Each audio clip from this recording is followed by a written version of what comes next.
So guys, England के against खेले जाने वाली वनडे सीरीज के लिए टीम की जो है वो अनाउंसमेंट होती है। और उस टीम में जायसवाल, मोहम्मद सिराज और रविंद्र जडेजा का जो है वो नाम था नहीं। और उसके बाद अब ऐसा लग रहा है कि भाई इन तीन प्लेयरों के साथ धोखा हुआ है या फिर टीम से ड्रॉप किए गए हैं। मतलब इन तीनों का टीम से ड्रॉप होना ना किसी को भी जो है वो हजम नहीं हो रहा। और बात करें पहले यशस्वी जायसवाल की, तो यार यशस्वी जायसवाल ने सैटरडे को जो है वो अफगानिस्तान के अगेंस्ट तीसरे वनडे मैच में सेंचुरी बनाता है।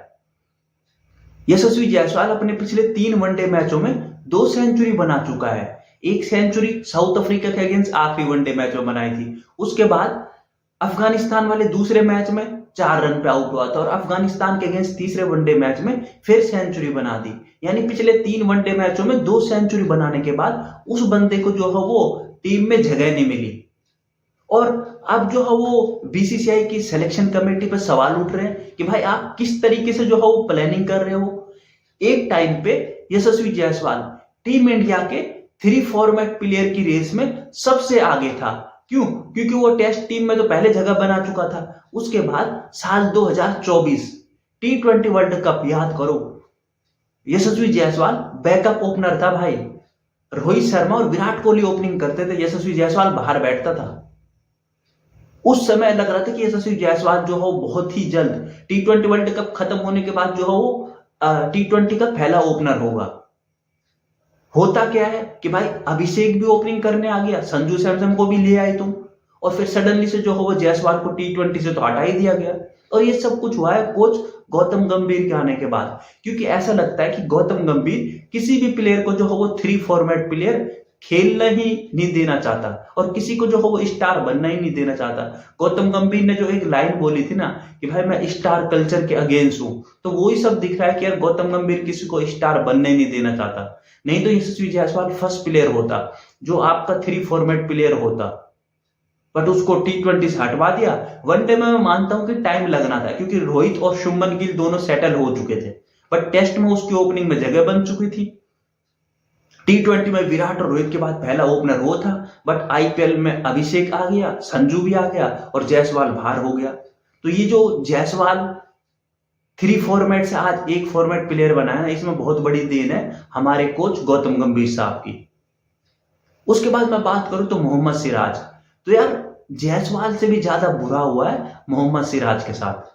मोहम्मद सिराज पहले आयरलैंड और जो इंग्लैंड के अगेंस्ट T20 सीरीज होने वाली है ना अभी, उससे जो है वो मोहम्मद सिराज का पहले टीम में नाम होता है एंड बाद में बीसीसीआई कहती है कि भाई इसको मोहम्मद सिराज को हम आयरलैंड और इंग्लैंड वाले टूर से जो रेस्ट दे रहे।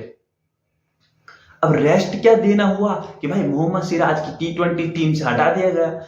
उम्मीद थी कि भाई अफगानिस्तान के अगेंस्ट टेस्ट मैच खेला है, चलो वर्क मैनेजमेंट के लिए जो है वो वर्कलोड मैनेजमेंट के लिए जो है वो उसको रेस्ट दिया गया है T20 से, और हो सकता है कि इंग्लैंड वाली सीरीज में जो हो मोहम्मद सिराज का नाम आ जाएगा।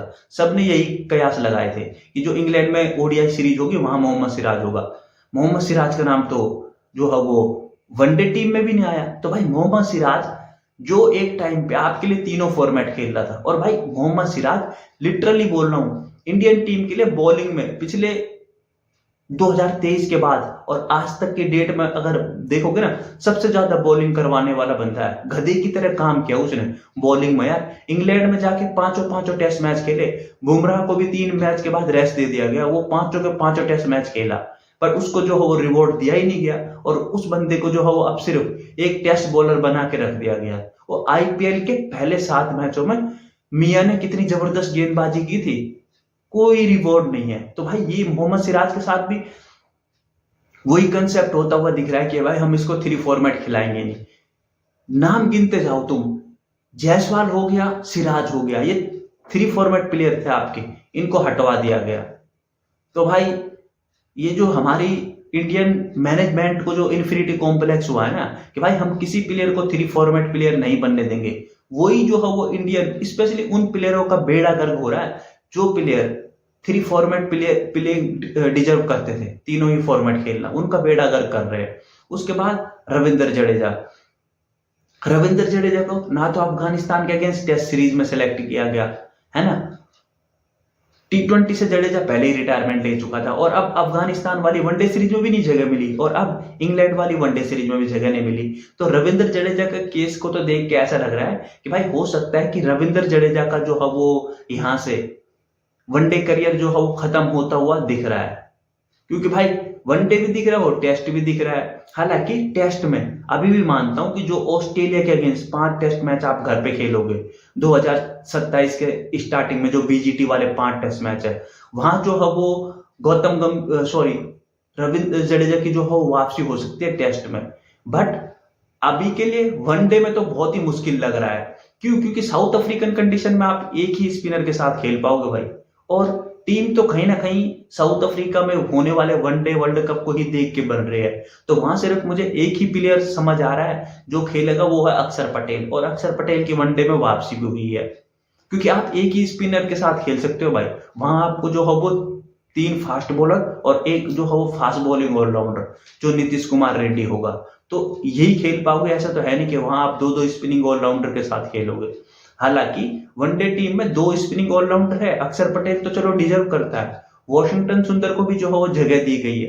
अब भाई आज के दिन में समझ नहीं आ रहा, जब जायसवाल, सिराज जैसे प्लेयर 3 फॉर्मेट प्लेयर नहीं बन पा रहे, बट वॉशिंगटन सुंदर आज के दिन में अपने दम पे जो है वो भाई 3 फॉर्मेट प्लेयर बना हुआ है वॉशिंगटन सुंदर। अच्छा, सिराज आपको बॉलिंग में 10 ओवर देगा, जायसवाल आपको पूरी बैटिंग करके देगा, है ना। वॉशिंगटन सुंदर ना आपकी जो है वो बैटिंग करके देगा आपको पूरी, ना ही वो आपको 10 ओवर पूरे देगा, बट उसको जो है वो 3 फॉर्मेट प्लेयर बना रखा है। तो मैं बोल चुका हूं ना भाई, ये इन्फिनिटी कॉम्प्लेक्स बहुत ही डेंजरस है, स्पेशली उन प्लेयरों के लिए जो प्लेयर 3 फॉर्मेट खेलना डिजर्व करते हैं। बाकी भाई औरों के लिए तो ठीक है, कोई टेस्ट वनडे खेल रहा है, कोई T20 और वनडे खेल रहा है, तो उन सब के लिए तो ये ठीक है। बट उनके लिए कहीं ना कहीं ये सेधेगी बात जो 3 फॉर्मेट खेलना डिजर्व करते थे। तो अब देखते हैं भाई यहां से अब ये जो 3 प्लेयर है उनकी जो है वो वापसी होगी या नहीं होगी, क्योंकि स्पेशली जायसवाल और सिराज को तो ऐसा लग रहा था कि वनडे में जगह होनी ही चाहिए भाई, बट दोनों को भी जो है वो ड्रॉप कर दिया गया। तो अब देखते हैं भाई आगे किस तरफ क्या डिसीजन लेती है मैनेजमेंट, और क्या इन प्लेयरों को जो है वो वनडे टीम में शामिल करती है कि नहीं, ये तो आने वाले समय में पता चलेगा। तो फिलहाल के लिए वीडियो को रखते हैं यहीं तक। तो गाइस यार आप अपनी राय कमेंट करके जरूर बताना और यूट्यूब चैनल को सब्सक्राइब करना। धन्यवाद।